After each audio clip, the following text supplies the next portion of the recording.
I thought it might be a good idea to just start with a bit of very pragmatic information and situate Asylum of the Birds in order of the other projects, which have all resulted in books. I don't think it's everything has resulted in a book, but I count, and I might be missing something, 8 books, starting with Boyhood in 78. Then there was a book about the small villages. Dorps in 86. Then Outland, and I just... No, Plateland. Oh, Plateland in... that was 90. That was 94. Outland is in 2000. Yeah.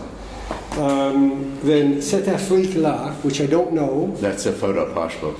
It's a photo posh book, one of those little tiny books put out by Del Piero, 97. Outland in 2000, Shadow Chamber in 2005. I'm quite happy to let you see these, or actually courtesy of Christophe, so I'm being generous on your behalf. And then Boarding House in 2009, and then Asylum in 2014. But if you look through the books, you see clear commonality of interest. There's never a kind of... There are shifts. I mean, we can talk about those today. Clearly, Asylum of the Birds is a kind of intensification of what you see earlier. But certainly, if you don't know the earlier work, make an effort to familiarize yourself with it, because it will only enrich Asylum of the Birds. What I find running through everything, first of all, is what Robert Sobiesek. There's some great articles in these books, by the way. Great texts. You've chosen your writers well. Robert Sobiesek calls stuff. There's a lot of stuff. Wires, kind of get back to that. Patches, scars, scratches, doodles, drawings, cutouts from magazines and cards. Electrical switches and plugs. You seem to love electrical switches and plugs. Clothes hangers, who somehow take on human forms. Actual pictures, including photographs, found photographs, I imagine. Lots of kind of very dated late 19th century portraits. Dolls, masks that are worn and masks that are held. Smudges, grime, dirt, sweat, and baskets and nets. And then on the living side, the animals, a beetle, lots of birds, a rooster, snakes, rats, cats, dogs, a boar, fish, a teddy bear, lizards, and dinosaurs. And one of the authors says the animals don't look so comfortable. I think they look very comfortable in your photographs. I think they're your natural subjects in some way. But what I wanted to ask you about is one thing which I find is a kind of clue. It's wires. And I just show you a few. Perhaps you can see sometimes the wires are very modest. They're almost like little ciphers. I think of the drawings of Cy Twombly when I look at a lot of your work. Sometimes they're much more aggressive, much more present. I find the wires always look dangerous. They always look as though they could do harm. There are currents in the wires. It looks as though people could be electrocuted at any moment. They connect people. Good point. And animals. I hope you can see from there enough to... Sometimes they hold them as if they're daring to be electrocuted or in some way shocked or are trapped by them. So it's something which... And sometimes they appear as clouds, as in cover picture of... So they seem to pass for almost natural phenomena, like clouds, like weather, but also these there's a sense of warning, there's a sense of menace. Can you put that into some kind of word? Yeah. For me, wires are two concepts of wires, and simply put, one is a formal meaning. So if you look at the wires, they're sort of like lines in a Moreau painting or Twombly painting. They're connectors of forms. They're lines that connect one piece, one segment of the photograph to the other segment of the photograph. Now, in painting, I think you can get away with just a line, just a drawn line. It's a line drawn by the artist. In photography, you always go back to the so-called the reality of what's out there. And so in painting, if you had a line, and even if it looked like, maybe if it didn't look so much like a wire, but you just accept it as a line. And in photography, it's a wire. And wires have certain metaphors to them. Now, the metaphors behind the wires, Bill brought up some ideas that could be menacing. Well, I think they are menacing. Look around you. Usually when I talk about wires, the first thing I say, just look around you. They're everywhere. I think you can't drive around this country without probably one kilometer without seeing something to do with a wire. It might be a micro connector, it might be a light bulb, it might be something, cables going through the ground. They're everywhere. Every teenager. Yeah, every teenager. That's quite ominous, actually. It's quite ominous. So, it's always difficult for me to talk about the exact meaning of what I do, because I always believe what I do is, first of all, deals with visual meaning. If it's too verbal, then to me, it's not going to make a good picture. Secondly, it's multidimensional, and it's sometimes oppositional. So, in this book, for example, there's a lot of things that are disturbing, but there's also a lot of absurdity in the work, and there's wires that almost have a playfulness, like in a clay painting, but they're wires that are ominous. So, what is the meaning of the wires if they mean two different things? Well, in English, there's certainly not a good word for this. So you want to keep it that way. You say elsewhere that you love the ambiguity. Yeah, and the mystery. Yeah, I think for me, I would never try to explain the work. The picture has to transform your subconscious or get in your subconscious. I say faster than you can blink. It works fast. Your mind works real fast. It's not the speed of electricity. The mind, the chemistry of the synapse works about the speed of sound. It's like 700 miles per second, something like that. That's how fast it's working.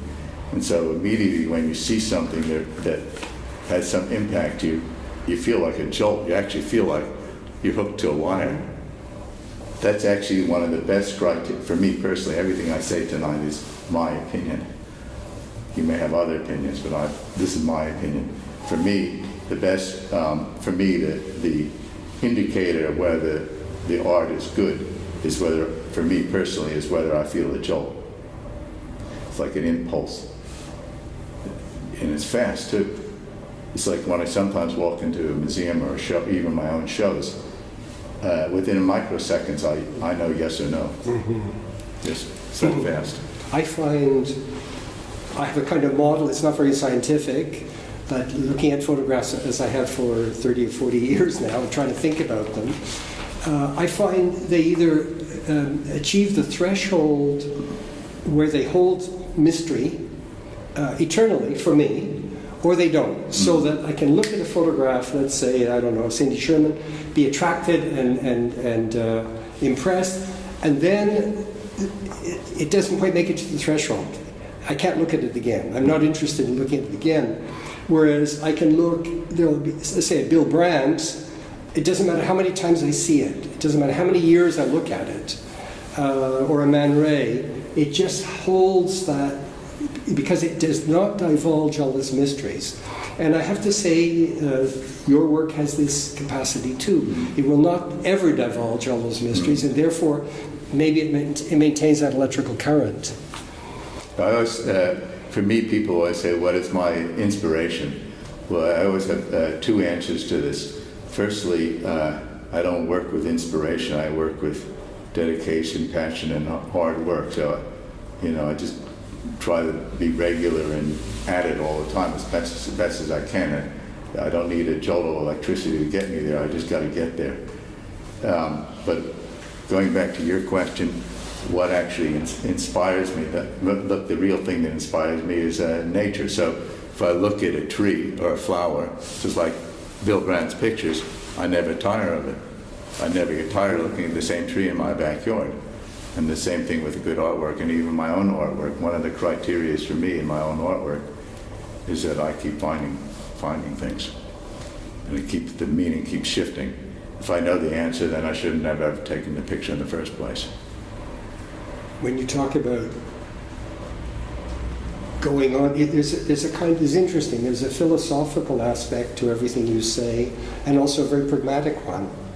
And it reminds me of something I read. Arnold Newman said one day, here's a man with 70 years of experience in photography, 70 years as a portrait photographer, and he was asked about what drives him, and he says, well, in the morning, I get up and I read the obituary page, and if I'm not on it, I go to work.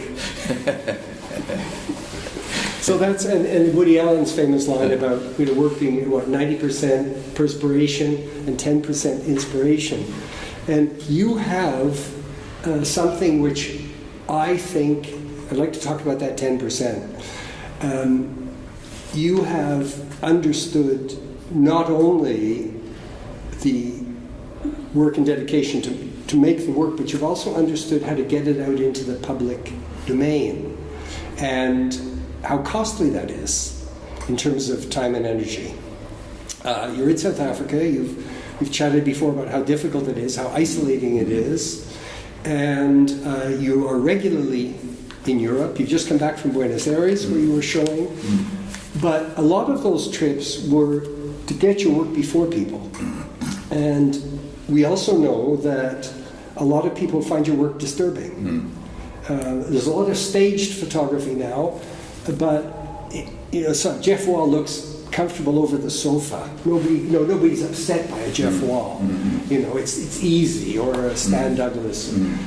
These are works that don't really push. They might push the definition of photography a little bit. Academics love them, but they're not going to actually disturb people the way your work disturbs. And I've heard collectors say, well, I collect Roger, but I wouldn't show it. So I think that's a great compliment, that the work will disturb. And that's what I'd like to talk about, because it brings us to this question. All of the authors in these books dwell upon at some point is this agonizing issue in photography. None of us can escape it. Documentary versus fiction. And Sobieski, for example, says, well, ultimately it's not important. And you have sort of hinted at that too in what you've said so far. But I would argue it is important because we have words for it. And the reason we agonize over it is because the words pull us back to having to make decisions. We still need to function as human beings in society. We have to know it's real. I have to know this is real when I put my glass, and not a holograph, or I'm going to have an accident. And so it's an easy way out to say, simply there's no difference. There is a reality. We saw it in the film. That place exists. For us, just virtually, because none of us would have the guts to go there, I don't think, unless we walked behind you, holding onto your belt. But we accept it exists. We accept it is real, and you give us enough. That camera is not Photoshop. So there is a reality, and there's also the reality of dream.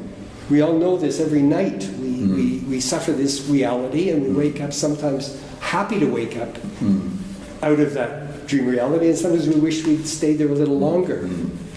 But this fiction thing is very important to navigate, and I'd like to just stay on it a little bit and talk to you about it. So when you set up a picture, you talk in the film about going to junkyards and flea markets and so on to find things. Are all the objects found, or are some of them found there? In the asylum, for example? No. First of all, the hardest thing, I guess, is a painter finds the same problem, or a writer. Every time you go there, you got to find the string. You got to find the line, find the line that takes you somewhere. So let's say you were in a room like this, because it's always good to go back to your own reality. Now, all of you have cameras, say, in place on your shoulders. Now, make a picture here. But where's the line? Where are you going to go? What's next? So you go outside, maybe you go find something on the street. Now you come back here again. Now what? Where do you go next? So it's a very extremely complex process that the conscious mind and the subconscious mind have to work in unity towards this culmination called the photograph.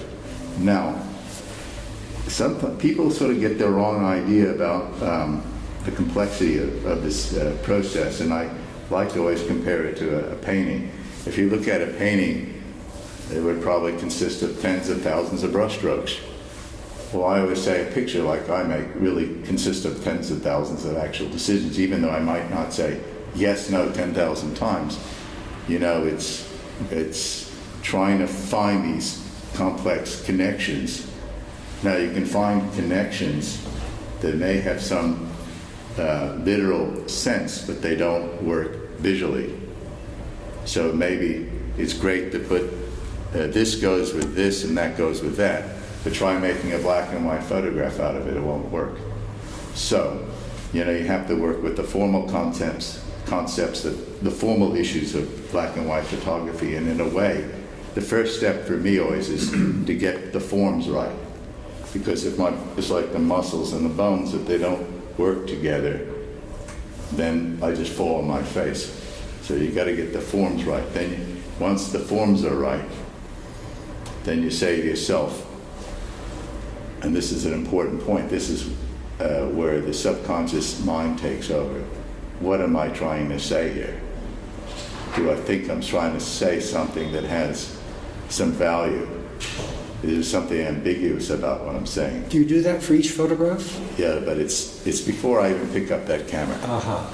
I know I'm getting circling. I've gone out from line 0. Now I'm getting towards the bullseye. I don't know if I'm going to hit it, but I know I'm starting to circle around. There's something in what's in front of me that somehow or another I'm attracted to. Now, it's a very complex concept. It's like saying, why do I like a particular color of flower? Why I'm attracted to it? Why am I brought to it? Why do I feel this thing is right, this mixture is right? Because if you were standing there in a million years, you would never even take the same picture as me. Because these things are made up of these tens and thousands of parts.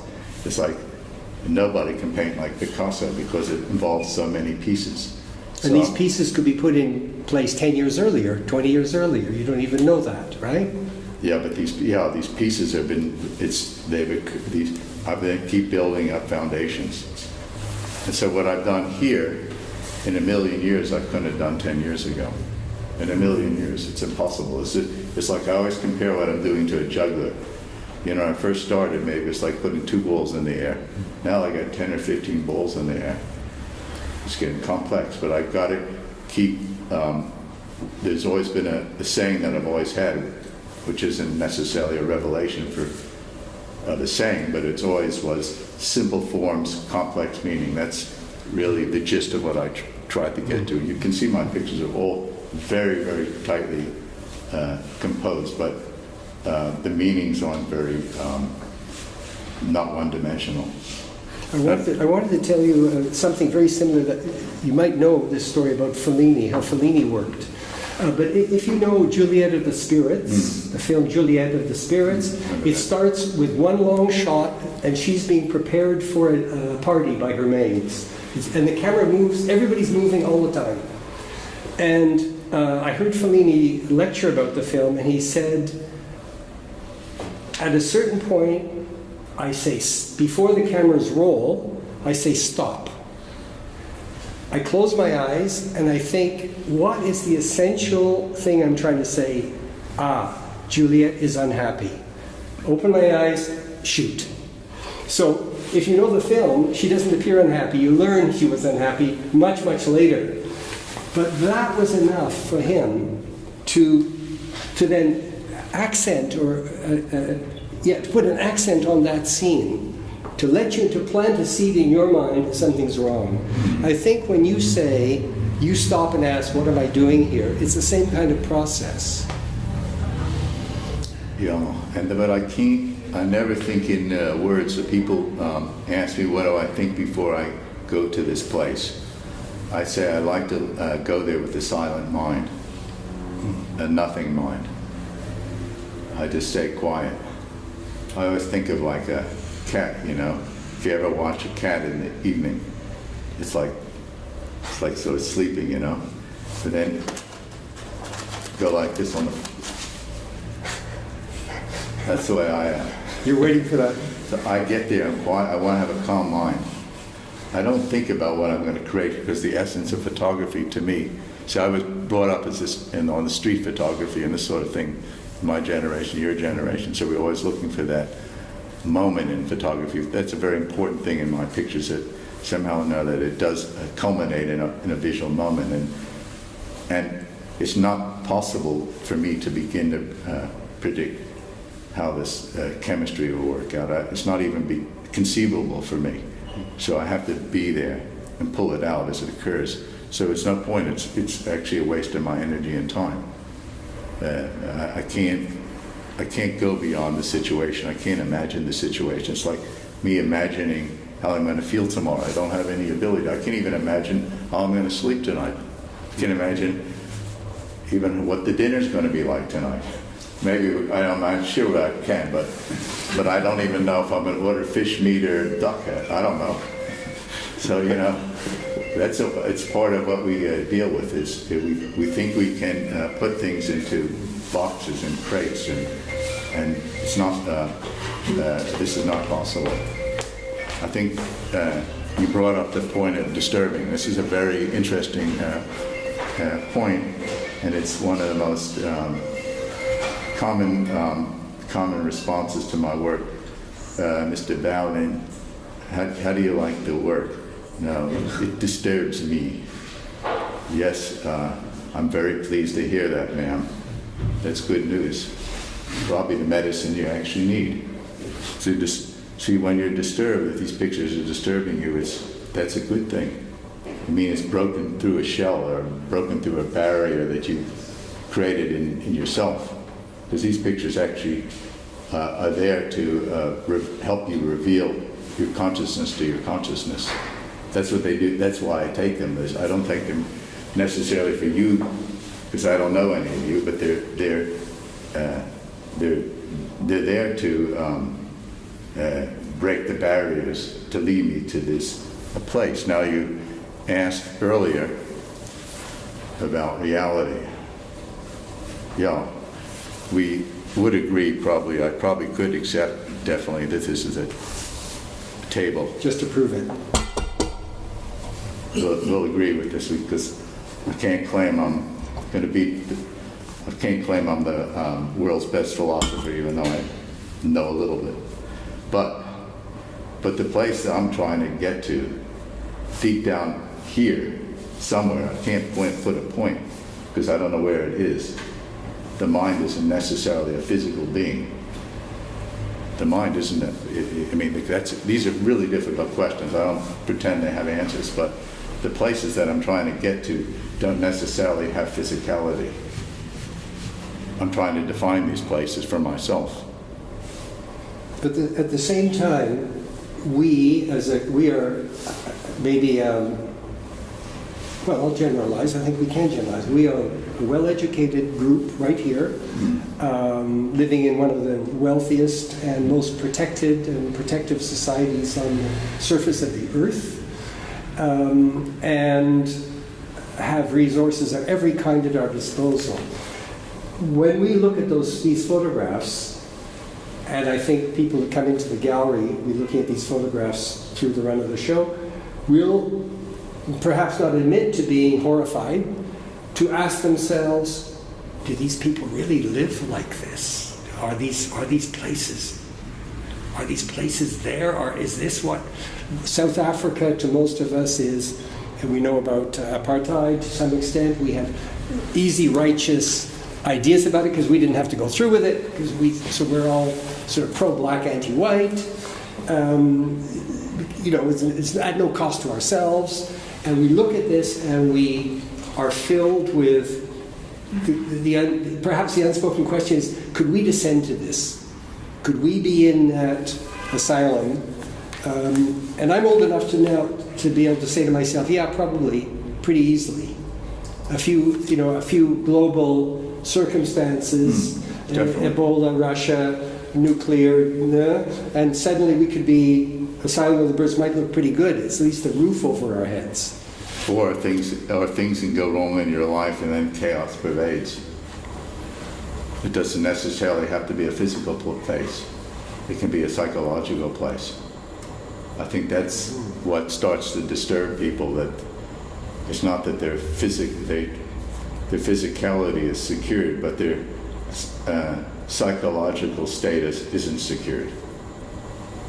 The winds are, I always make a comment, the wind is always blowing and there are landmines everywhere. Could we talk about photography now? You started as a painter. Yeah. You mentioned Paul Klee, you mentioned, we talked about Cy Twombly, you made other references. But there is a great tradition in photography of dealing with strange subjects, often also bordering this reality-fiction divide. One of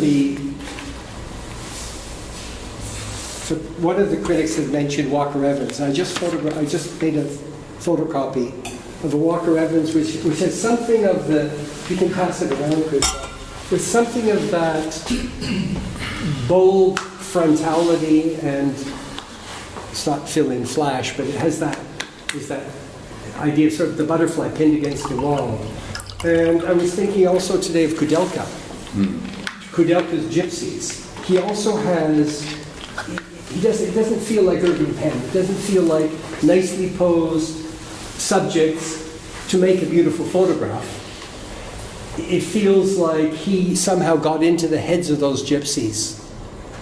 Do you feel that? Is that there's some sort of kinship there? Yeah, I mean, I definitely like both of these photographers. In the project Dorps, which I did between 1982 and 86, I always commonly said that was my most important project in my career, because I started using a square format camera. I started using a flash, and I metaphorically and physically went inside, and I found some of the motifs that I would continue working on for all these years. So one of the so-called models or inspirations for me at the time of doing that project in South Africa was Walker Evans. So he did have influence on me during that project. And Kudelka's Gypsies also, I felt the guy, got to that level. It wasn't just a book a sentimental book. Mm-hmm. So he was formally and literally, he was creating a visual aesthetic around what he was doing. It has some of the symbolic aspects we find in your work. There's the great picture of the young gypsy being led away, and there's a tire track behind, which looks like a noose around his, talking about a line that, and a wire, looks as though he's being held by the neck by this tire track, and it's just the way it's been photographed. Obviously, somebody who's often mentioned in conjunction with your work is Diane Arbus. You've already quoted her. And Sobiesic says the difference between you and her is that you add the element of play. And I don't think that's entirely true. I think some of her work is very playful, but it's also very bleak and unforgiving. Do you feel a kinship with Diane Arbus? Well, I think in the Plotland book there might have been a kinship where there was the same type of individual was photographed in a partly documentary way. There was a major break in my work in Outland. Outland became I'm looking back on it and I sort of see it as a theater of the absurd. So I don't think Diane Arbus's work was theater of the absurd in any real way. It was, so I feel in about 96, 97 that any real relationship with Diane Arbus no longer existed.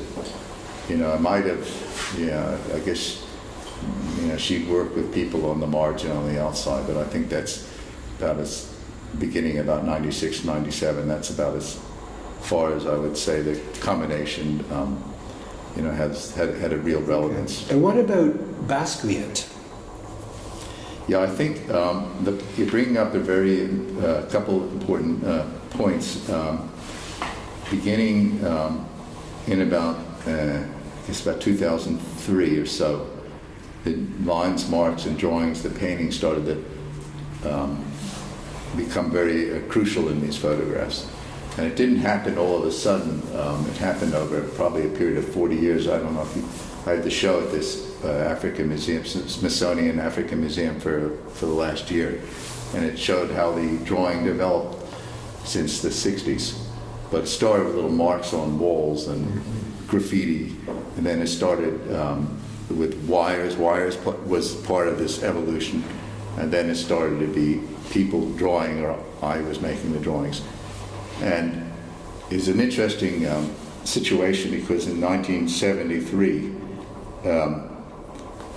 my mother died, and my mother had worked in Magnum and whatever, so I was quite influenced by her, and she died, and I found painting as very cathartic. And so for about 5 or 6 months I painted, and I had a very good mind for this. And then I never painted again until 2003. And it took me 30 years to get back to painting, and I did it through photography. And then it got expanded. And I would say that the work, if one wanted to say, try to compare it to anything in painting, it would be some mixture right now between art brut and maybe a little bit of surrealism.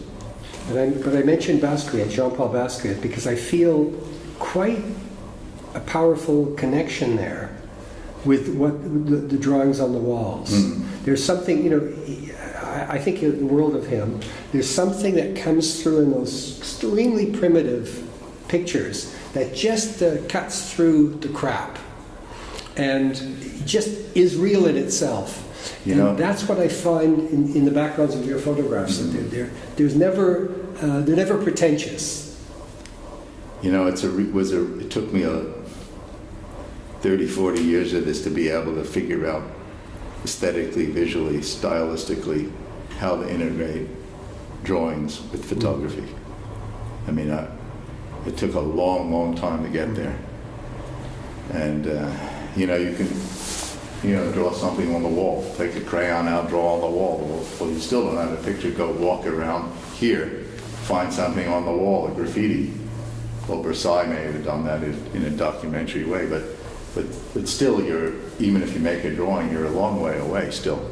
So how to link a drawing with other aspects of a picture, it's a very complex procedure, and it's almost impossible for me to be clear about.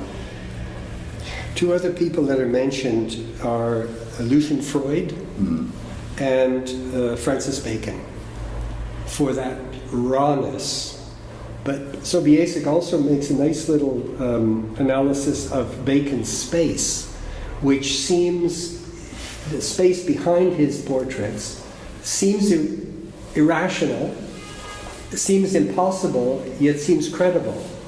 And he puts that description to your work as well. Do you feel any connection with Bacon?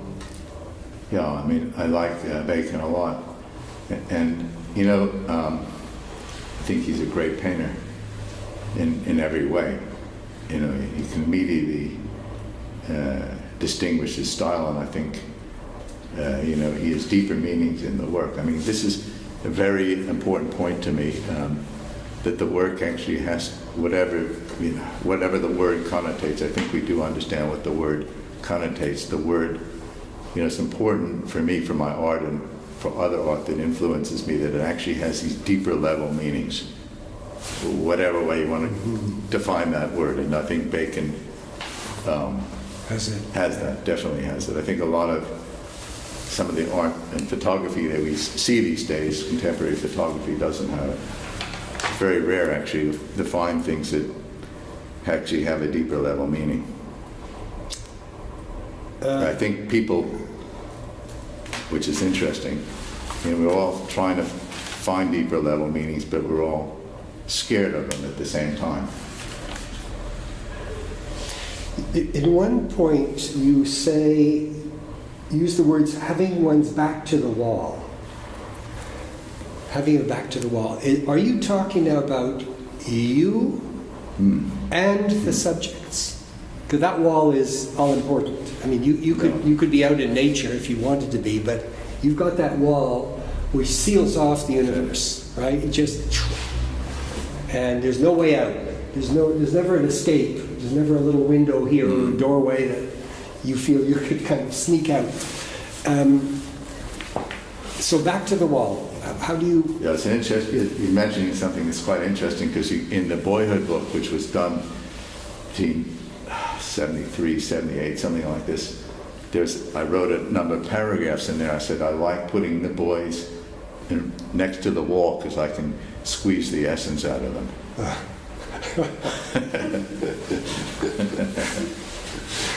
There's nowhere to go, you know. So when you're against the wall, if you're a subject, or even if it's just things against the wall, and somehow or another they're metaphorically forced to reveal themselves. So, Roger, you and I are very young guys with halfway through our careers. No, I'm only at 10%. I thought 10%. You were. But age does come into this, and you're right. My floor back. Yeah, mine too. I shouldn't be sitting like this. You are very aware of that line. There's also the line of your own life, and the line of a career, and something that comes next. I run a symposium every year in Italy on the future of photography. It's a brainstorming center. And we have three kinds of futures. The long-term future, which is the one we can, Star Wars, that kind of 100 years. The midterm, which is sort of the length, if you're a parent, the length of your children's education, or the house mortgage, 30 years. And then there's the future you have to confront every day, which is next year, the year after, and so on. And actually, when we went around the group in this brainstorming session, nobody talked about anything further away than 6 months, because they felt that there was a Chinese dealer who said in China you can't plan anything more than a year away, for example. But no one else did either. In our business, in Christophe's business, probably next year. In my business of museum shows, you're booking shows for 2017, 2018, maybe at big places like the Tate or the Modern, 2018. But that's where the future stops. And I think we all secretly think we'll be happy just to get there. Except when we get there, it's not enough, right? We want to go, no, I'm not ready yet. Give us another few years. But as a practicing artist, you have to think about these things. You have 8 books there.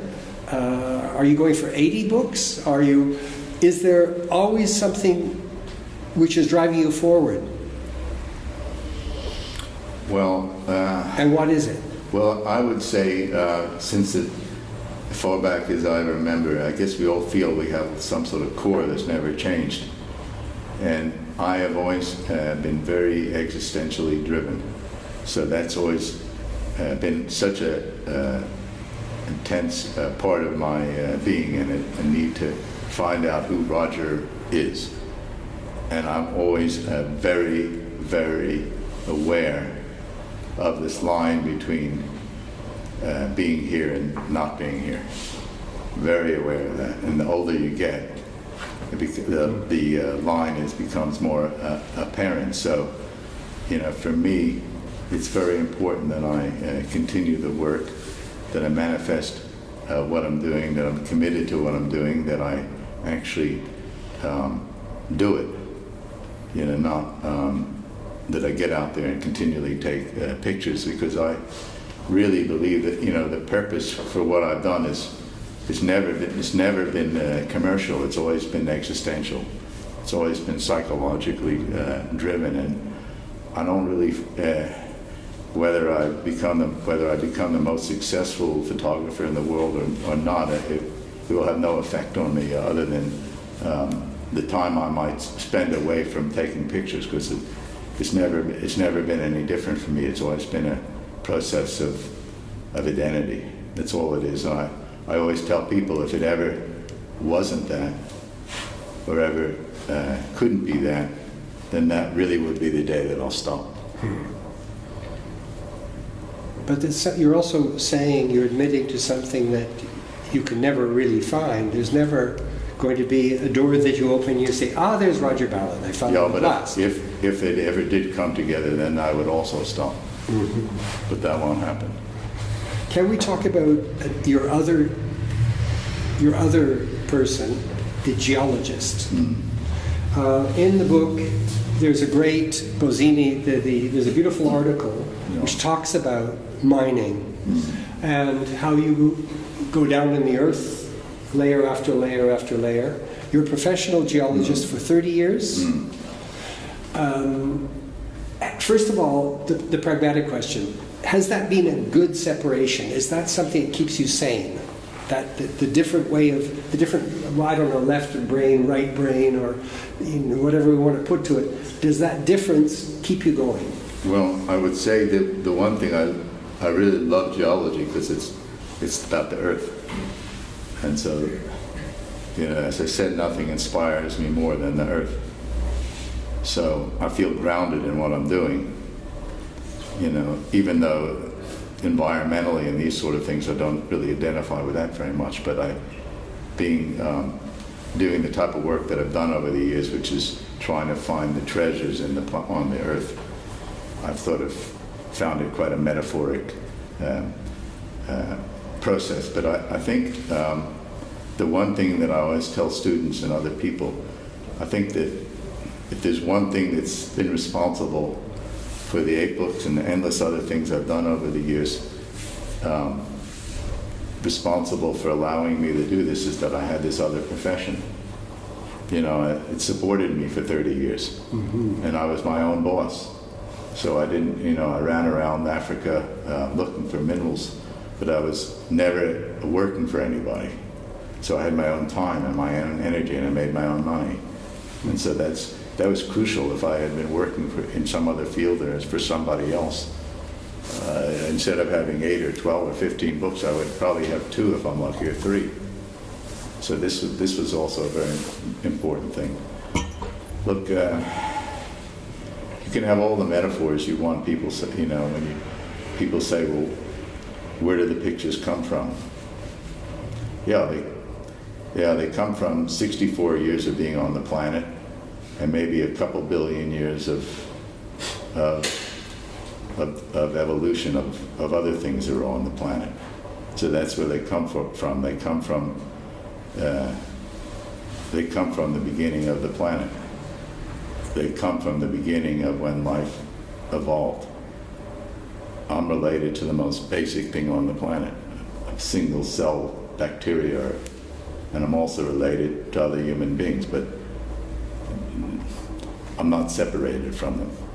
And so I think these are the type of things that you get to really deeply understand. I think if you study geology, and I don't know how it ultimately translates into photographs. I mean, this is the hard part, because you can go to museum after museum, have to do this and do that.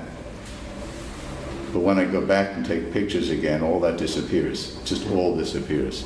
I'm stuck with the chaos of the place. What to do next? What to do next?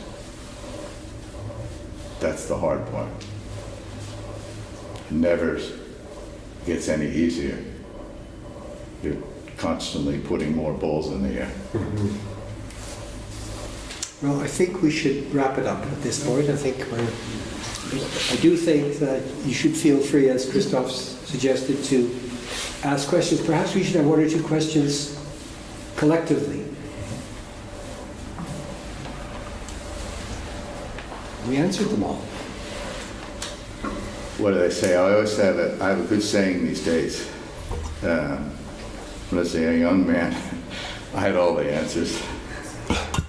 During Outland and whatever, I had some good questions. Now I don't have the answers or the questions. Well, we don't believe that. We know you have the questions. Thank you very much. Wonderful. Yeah, Thank you. thank you. Thank you very much. Thank you.